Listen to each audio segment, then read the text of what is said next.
l'isolation de vos combles avec la société Éco-Groupage. Et la société Péris, partenaire du rugby languedocien, vous présente Série Rugby.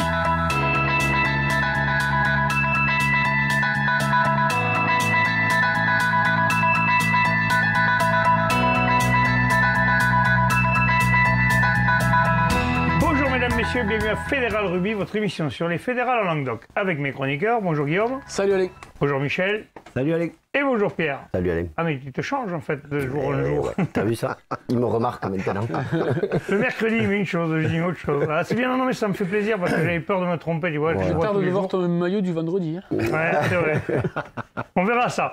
Messieurs, on va parler de la poule 11 de Fédéral 3 où c'était le dernier match. On a enfin eu le classement définitif. Ouais. Et est-ce que Gruissant a fait les 100 points, messieurs? Alors, ils les ont fait, ces 100 points? Oui. Et finalement, ils ont réussi à les faire. C'est énorme, quand même. C'était annoncé, hein, Michel, on les avait annoncés. C'est énorme, on peut dire ce qu'on veut, mais 22 matchs 100 points, c'est monstrueux. Ouais, c'est vraiment énorme. Bon, parce que ça fait plus de 4 points par match. Sachant qu'ils ont perdu... Comment ils faire des calculs? 4, virgule... c'est ça? Là, mais oui. Non, mais c'est ça, oui. Non, mais ça veut dire qu'ils ont quasiment gagné tous leurs matchs. Quoi. Ils ont quasiment... Ils ont perdu qu'un. Mais avec le bonus, et en plus, ils ont pris les bonus offensifs. Ouais, c'est impressionnant. Allez, on en sait les résultats, mesdames, messieurs. Pézenas recevait Thuir, victoire de Pézenas, 9-6. Les Plages d'Orbe recevaient Jacou, victoire des Plages d'Orbe, 12-6. L'Aviron Gruissanais recevait la Côte-Vermeille, victoire de l'Aviron Gruissanais, justement, 38-21. Sijan-Port-la-Nouvelle recevait Servien-Bougeant, match nul 20 partout. Rivesaltes-Bompas recevait Palavas-et-Genêt, 41-0 pour Rivesaltes-Bompas. Et Vendres-l'Espignan recevait Fleury-Salcoursan, victoire de Vendres-l'Espignan, 21-5. On commence par ce match, Pierre, qui s'est joué le samedi d'ailleurs. Ouais, une belle fête du rugby. Ouais, avec la dernière de Richard Castel. Ouais. De Richard Castel, qui a fait une belle sortie alors. Ouais, c'est ça, contre le voisin, en plus contre Fleury, bon, qui jouait plus grand chose. Victoire logique de Vendres, qui renoue avec la victoire sur la dernière journée, 21-7. Michel, toi, quelles infos? Est-ce qu'il y a fusionnement l'année prochaine entre ces deux clubs? On ne peut pas parler de tout ça parce que non, franchement, non. D'accord. J'ai entendu beaucoup de choses ce week-end, mais te poser une question. Les rumeurs vont bon train en ce moment, mais bon. Comme chaque année au mois d'avril. On va se contenter de parler mais surtout de ce qui est sûr. Et ça leur a fait du bien quand même. À Vendres-l'Espignan, il y avait longtemps qu'ils n'avaient pas gagné le match. Ouais, voilà. Là, c'était bien de renouer avec la victoire pour le dernier match à la maison, en plus pour Richard, non? Ouais, la dernière victoire pour Richard, qui a fait une carrière fantastique et un petit clin d'œil. Avoir une carrière comme ça. Ouais, putain, j'aurais bien aimé, ouais. T'es pas loin, hein. Et petit clin d'œil, c'est son fils Théo Castel qui marque un essai, donc voilà. Bon, bouclé. Voilà, la boucle pour l'anecdote, c'est clair que c'est tout un symbole. Maintenant, Richard va pouvoir prendre des vacances bien méritées parce que je ne pense pas qu'il remettra ça l'année prochaine. D'accord. Mais bon, il a tenu son pari quand même. Et beaucoup étaient sceptiques. Chapeau à lui. Moi, le premier, franchement, j'y tire le chapeau parce que ce qu'il a fait, c'est vraiment énorme. Respect. Respect, monsieur Castel. Rivesaltes-Bompas, Palavas-et-Genêt, Michel. Bon, il n'y a eu qu'une équipe 41-0, je pense que... Ouais, mais là, on a deux équipes qui sont sur deux dynamiques différentes. Palavas qui a sauvé son maintien en recevant Sijan à la maison il y a 3 semaines, et donc qui, du coup, maintenant... décompresse un petit peu parce qu'ils ont été sous pression quand même pendant une grosse partie du championnat, alors que Rivesaltes-Bompas a récupéré un petit peu tous ses blessés aussi, et du coup ça fait plaisir actuellement, et voilà, et donc ça a donné un match un peu déséquilibré, pas trop à l'image du niveau des deux équipes, mais bon, Rivesaltes-Bompas qui marque 7 essais et qui a fait plaisir à son public. Un plaisir à son public, ouais. Sijan-Port-la-Nouvelle, Servien-Bougeant, Guillaume, 20 partout. Eh ben, écoute, Servien-Bougeant fait bien, là, finit bien. Eh bien, écoutez, ils ont attaqué le match tambour battant en inscrivant un essai dès la 8e minute par Pastor. Après, Sijan-Port-la-Nouvelle, qui voulait finir sur une bonne note devant son public, a remis un peu les choses en place, a repris la tête au score. À la mi-temps, il y avait 7-7. En deuxième mi-temps, ils sont repassés devant. Et c'est dans les dernières secondes, l'ailier Saliège là, qui marque un essai que transformera Jansan et qui scellera le score 20-20. C'était mérité, c'était un beau match de rugby.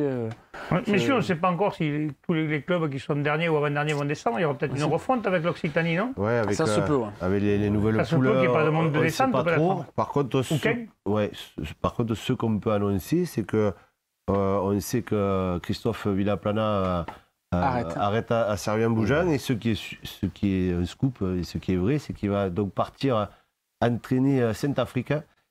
Voilà, donc on va lui souhaiter quand même bonne chance. Pour en avoir discuté un petit peu avec lui. C'est un challenge. Voilà, on connaît Christophe, hein, il a fait toute sa carrière à Béziers, hein, de Poussin jusqu'à la fin de sa carrière de joueur qui a fini très tard. Ensuite, il a entraîné les espoirs à Béziers. Il est parti de là à Servien-Bougeant. On ne peut pas dire que ce soit un gros déplacement, hein, il n'est pas allé bien loin. Et là, voilà, il m'a fait comprendre qu'il avait besoin un peu de se lancer un nouveau challenge, de changer d'air, de voir autre chose. Et donc, voilà, donc il a choisi ce projet à Saint-Afrique et on lui souhaite bonne chance et on peut dire que les dirigeants de Saint-Afrique ont fait un bon choix parce qu'on connaît la qualité de cet entraîneur et surtout humaine de Christophe. Aviron-Grussanet, Côte-Vermeil, on l'a dit tout à l'heure, victoire Aviron-Grussanet, 38-21, Pierre. Ouais, ils ont fait le boulot, 100 points.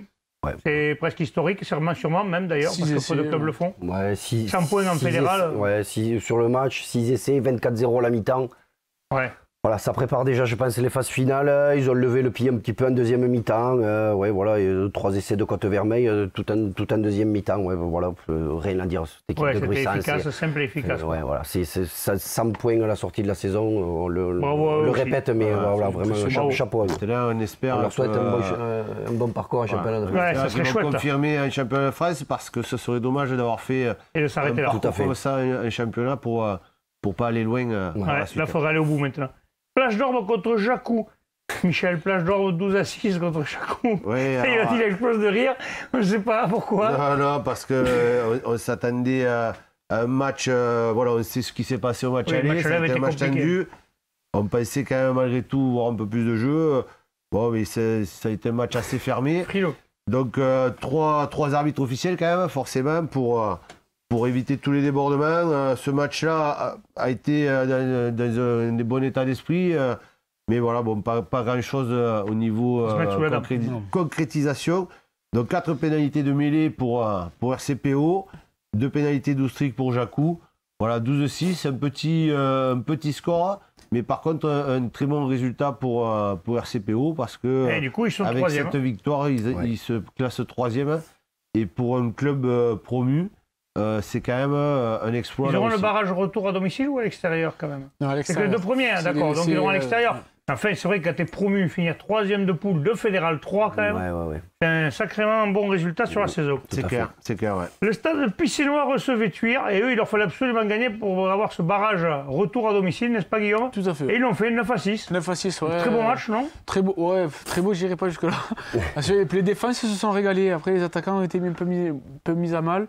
9-6, bon, l'essentiel est fait pour les Picénois et Thuir qui venaient là pour se jauger un peu.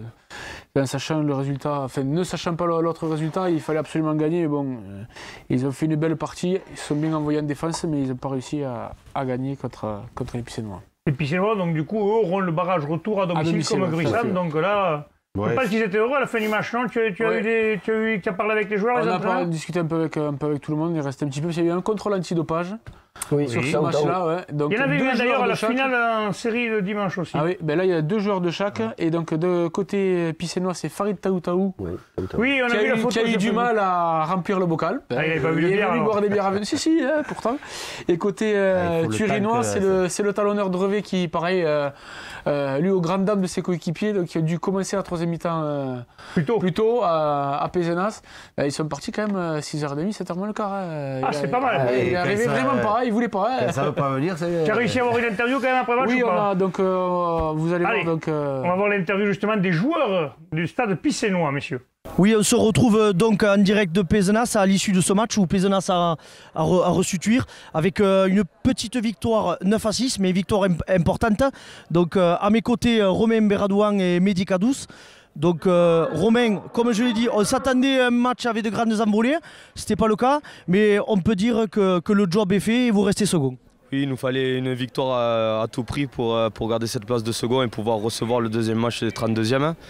Voilà, après, on a fait beaucoup d'erreurs de main, on a fait beaucoup d'en avant, on s'est fait gratter pas mal de ballons, donc ça a été compliqué aujourd'hui pour nous. Plus les cartons, ça fait beaucoup. Ouais, justement, Robin, tu parlais de ces petits en avant, qu'il y en a eu beaucoup sur la rencontre des 2 côtés. Mehdi, c'est peut-être dû parce qu'il y avait quand même une belle défense des Catalans en face? Oui, bien sûr, l'équipe est très en place. C'est pas pour rien qu'ils jouent les hauts de tableau. Après, ballon glissant, avec le temps aussi, c'était humide, donc du coup, les ballons ont beaucoup glissé. Après très très belle équipe. En défense, ils nous ont posé beaucoup de problèmes. C'est pour ça que les supporters peut-être sont pas régalés cet après-midi, parce qu'ils attendaient surtout à des grands envolées, comme on leur a proposé depuis le début de la saison.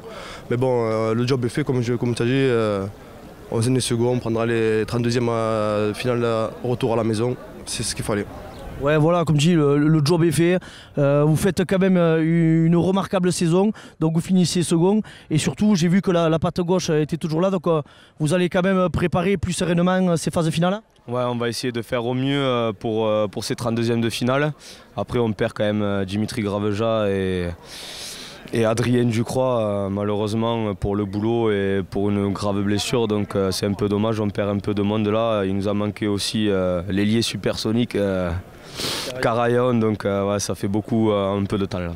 Bon, d'accord. Et Mehdi, on va le fêter quand même cette seconde place ce soir, non? Il faut, ouais, on va le fêter. On s'est bagarré toute la saison pour ça. Et donc du coup maintenant, là on est tranquille, on va préparer le match de 32e. Parce qu'il y a beaucoup de boulot encore à faire, il y a beaucoup de travail. On va essayer de rester appliqué aux entraînements et normalement on va essayer d'aller au maximum, au plus loin. Bon, très bien messieurs, en tout cas je vous félicite pour cette victoire, bonne bringue et surtout bonne route en phase finale.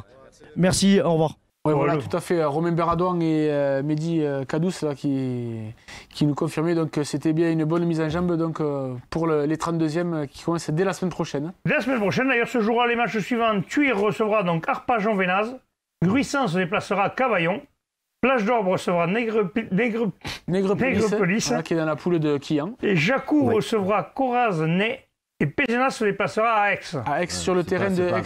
Coraz-Ney, c'est pas les Basques ça? Coraz-Ney, sûrement, ouais, c'est une équipe. Ouais, c'est pas les Anglais. Coraz-Ney.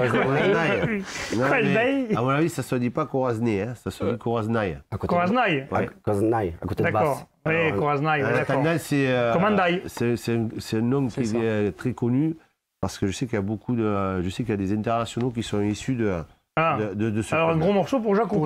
Jacou qui fait partie des qualifiés grâce à leur position de meilleur 5e. Oui, d'accord. Ouais, c'est bien, on a 5 représentants. Souhaitons qu'on en ait un peu plus, qu'on en ait pas un peu plus, mais qu'on les ait au prochain tour, messieurs.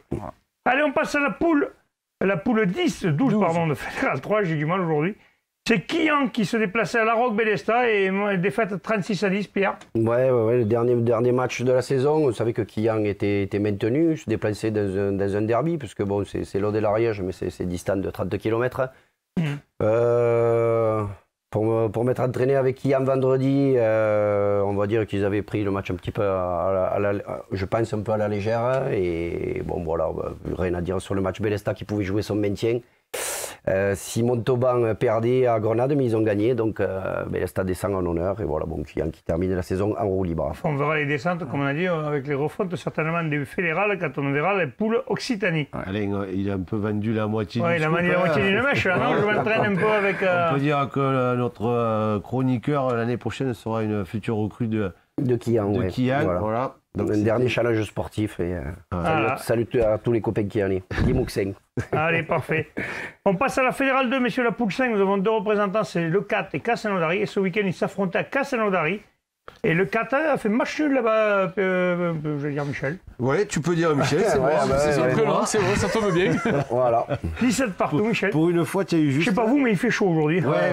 Alors, écoute, le 4 qui avait mis 2 essais en première mi-temps, donc qui menait 15 à 8, il me semble.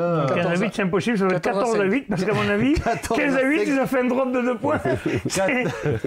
14 à 5. Je joue à 13, Michel. Merci Alain. C'est cadeau, c'est pour moi. C'est la fin de saison. Donc, alors, 15 à 8, c'est pas possible. Et non, 15 à 8, c'est pas possible. S'ils mettent à 15 à 8, il y a 17-17. Ah oui, parce qu'ils ont marqué. Ils ont remarqué, 2 essais. Mais bon, ils auraient pu en marquer le 3e. Mais je te trouverai une solution à la fin, t'inquiète pas. Donc, tout ça pour dire que quand même Castelnaudary avait pris l'avantage en première mi-temps. Et le 4, tu vois, tu m'embrouilles. Et donc Castelnaudary est bien revenu sur la 2e et a réussi à arracher le match 17-17. Il a fait la victoire. Ils auraient même pu peut-être passer devant en fin de match.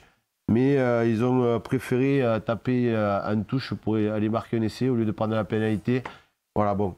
C'est dommage parce qu'elle leur coûte cher cette défaite là. Ouais, ce match nul, parce qu'il aurait fallu c'était- gagner pour faire 2 points de plus pour passer face à... Non mais en fait il a fallu Avec bonus offensif. les résultats des autres, il leur fallait un bonus offensif, donc le coup était déjà perdu d'avance. Ouais, ils ont eu 2 points de moins pour du match contre par Pamiers. rapport à l'histoire de Pamiers. C'est ça qui leur met la balle dans le pied en C'est fait. C'est les 2 points perdus de Pamiers. C'est ça, le match Ça de va peut-être Pamiers pas en rester qui est- là, hein, mais. Oui, il y aura peut-être un appel ou...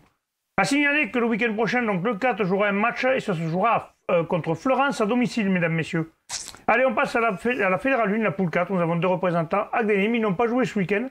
Par contre, le week-end qui arrive, Agde recevra Vienne et Nîmes recevra Serrette. C'est les derniers matchs de la poule, c'est ça, Guillaume? C'est ça, tout à fait, sa dernière journée là. Donc, bon, malheureusement pour Agde, c'est un match qui comptera pas pour du beurre, mais parce qu'à surtout domicile, qu'il y a- ça compte jamais pour du beurre. Il y a des matchs Mais- qui se sont passés quand même ce week-end, hein, des matchs en retard et qui n'ont pas justement, été je voulais le dire. en faveur des Agatois, ouais. Ouais. des Agatois. Ah oui, ça a joué contre eux, du coup, les Agatois, avec leurs concurrents directs qui ont été gagnés, et du coup, ça les met à 9 points, ils ne peuvent plus revenir. Quoi. Non, Ça, là, ça va ouais. être, Maintenant, c'est cuit. Bon, après, on peut toujours espérer sur ces fameuses refontes des fédérales. Ouais.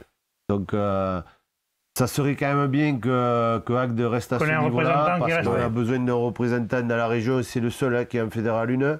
Donc, ça serait bien qu'il... Et Nîmes en fait partie. Et Michel. Nîmes, c'est vrai. C'est Nîmes. Bon, Mais bon, Nîmes risque de monter quand même. Ouais, Enfin, je pense, ils ne monteront pas parce qu'il n'y aura pas le pool élite ouais. l'année prochaine. Passer Pézenas, il est perdu. je pense toujours un peu au bassin Biterrois et d'avoir un représentant en fédéral 1, c'est quand même important. Je m'excuse auprès des Nîmois qui sont un peu plus loin de chez nous. Ils Mais t'en voudront pas, ils savent qu'en géographie, t'es pas bon. je sais. Mais bon, donc voilà, donc on attendra maintenant les poules de l'année prochaine, mais en tous les cas, on espère pour eux qu'ils Ils seront encore là l'année prochaine en fédéral 1. Ouais, là, c'est deux matchs qui comptent pour du beurre. Hein. Bon, Oui, parce que Agde, Nîmes ça ne sert va à pas se faire rien. rejoindre. Et Nîmes est assuré de la seconde place. Donc, Voilà. c'est un bon test pour Nîmes qui reçoit le 3e. Oui, Avant les 32e, c'est toujours bon de... de partir sur une bonne dynamique. Parfait, messieurs, ce sera le mot de la fin. Je vous remercie. On se retrouve demain pour les séries. Transpirez bien sur tous les terrains. Allez, Salut.